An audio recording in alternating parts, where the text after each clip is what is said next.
Over 1,200 pitches have been watched on Shark Tank thus far and counting. Some of them will be remembered, while others will be forgotten. Others needed to be taken around the back of the barn, while others should never have been begun. Despite the fact that many tried and failed to catch a shark, and despite some enticing goods, some of the fortunate ones went on to build enormously prosperous enterprises. We will discuss the 10 most profitable transactions done on Shark Tank USA in this video. 10. Cakes from Kodiak. In 1982, Kodiak Cakes first appeared. It did begin in 1982 when the mother of current co-owner Joel Clark packed the dry ingredients for Joe's grandfather's recipe for whole wheat hotcakes for sale. No, you didn't read it incorrectly. Joe, who was 8 at the time, carried the bags around the neighborhood and sold each and every one of them. Kodiak Cakes took that hotcake batter in 1994 and turned it into a functioning company, including Wal-Mart, Safeway, and Albertsons. The product was already available when it made an appearance on Shark Tank. It was also available on Amazon. They anticipated making $1 million in sales from Target stores alone that year. It is very reasonable to argue that Kodiak Cakes was already highly successful when you included sales from all the other locations. 9. The Tickled Elf. The ugly Christmas sweater party trend was nothing new in 2011, but relatively few people took advantage of the chance to make money from it. Evan Mendelsohn and Nick Morton saw this as an opportunity and quit their jobs to launch Tipsy Elves, a business that sells ugly Christmas sweaters. The use of premium fabrics for their original designs sets Tipsy Elves apart from other manufacturers of tacky sweaters. The sweaters from the competition were constructed of inferior materials and were only intended to be worn once or twice. Morton and Mendelsohn invested $140,000 of their life savings in the business to launch it and start creating an empire of ugly sweaters. Within a year of beginning operations, sales exceeded $380,000 within a year, and by the end of their second year, they had reached over $900,000. The sweaters were available in 200 nations at the time they were featured on the program.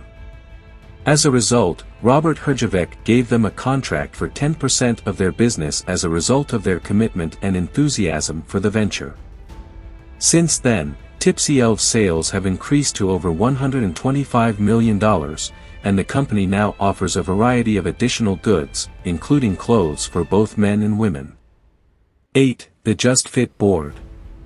The Simply Fit board is exactly what it sounds like, a simple workout board that works your core by making you maintain your balance. Your abs will be worked much harder if you add some movement, such as twisting or leaning.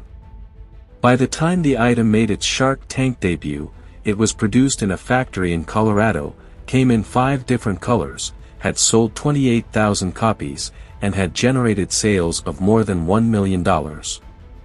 Although sales aren't as high now, more than 50,000 retail locations still carry the core toning training machine. 7. The Squatty Toilet is number 7. It's brilliant, humorous, and appropriate that the Squatty Potty's purpose is to transform the way we poop, one stool at a time. The idea was born after the creator, Judy Edwards, often suffered from constipation and discovered that squatting significantly aided in getting things going. In collaboration with her son Bobby, Judy created the Squatty Potty, a stool that raises your legs, supports them, and positions your body for a pleasant bowel movement. The two were able to sell over 10,000 units and get the stool into Bed Bath & Beyond before their debut on Shark Tank because they had genuine scientific evidence that it worked. The firm also offered a variety of colon care goods, including a bidet adapter, and the stool was available in both a plastic and a bamboo form when they were on the program. Bobby and Judy Edwards abandoned their toilet stool and constipation aid in Season 6, Episode 9. By this point, the Squatty Potty video advertisement featuring a unicorn pooping rainbow ice cream had gone global. Sales increased dramatically to $164 million with Lori Grainer's assistance in the 5 years after the Shark Tank episode. 6. The relaxing. When Brian and Michael Speciale entered the Shark Tank with their comfy, a blanket that resembled a Snuggie, everyone thought they were insane. After seeing his nephew curled up on the sofa, inches from a blanket, wearing a huge, it really did sell itself. They approached Shark Tank with the intention of receiving $50,000 for 20% of the business, but ended up agreeing to a transaction for $50,000 for 30% with Barbara Corcoran, who had no doubts about the comfy's likelihood of success. 5. Bombas. Bombas isn't your typical sock manufacturer. Instead, they are a business with a conscience. For every pair of socks sold by Bombas, one pair is donated. After learning that socks are the most often requested item in homeless shelters, founders Randy Goldberg and David Heath had the idea of collecting socks. In addition to being socially different from other sock manufacturers, Bombas also creates high-quality socks with stay-up technology, a honeycomb support system, a seamless toe, and blister padding in the heels. Damon John and Goldberg agreed to work together on a project for their socks on a mission business. With over $225 million in lifetime sales and 42 million pairs of socks given, Bombas is now one of Shark Tank's best-selling goods and social enterprises. 4. Plated.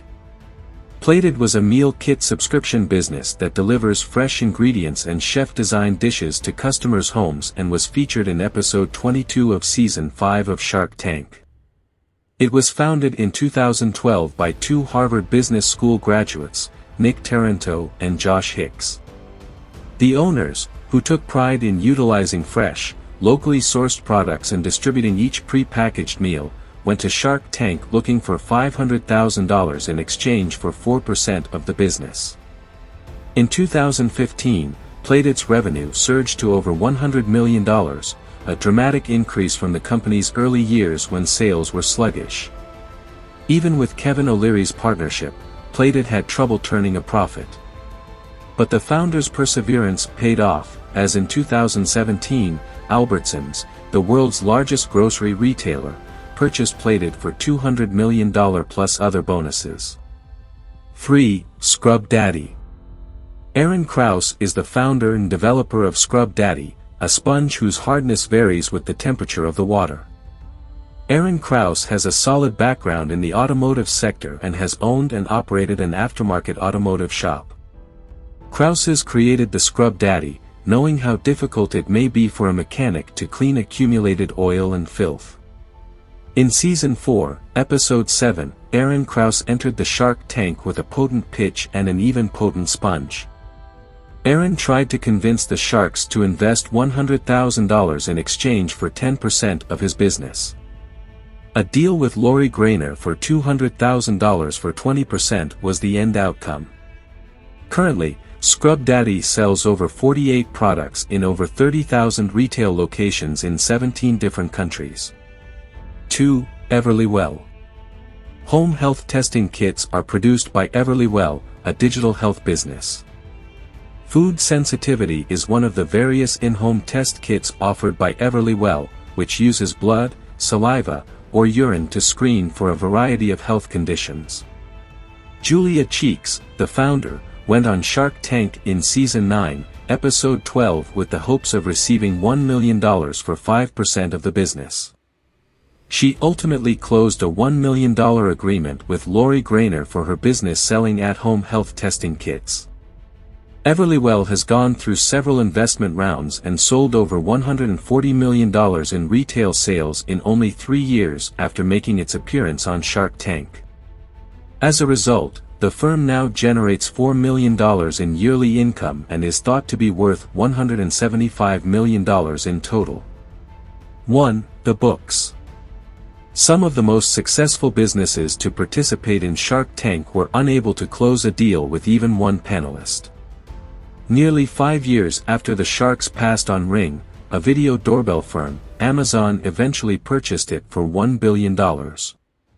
When he first made an appearance in the show's Season 5, Episode 27, John Tobbies, who co-founded The Books, a flower delivery firm, with fellow Notre Dame student Juan Pablo Montefar, was given the same fate.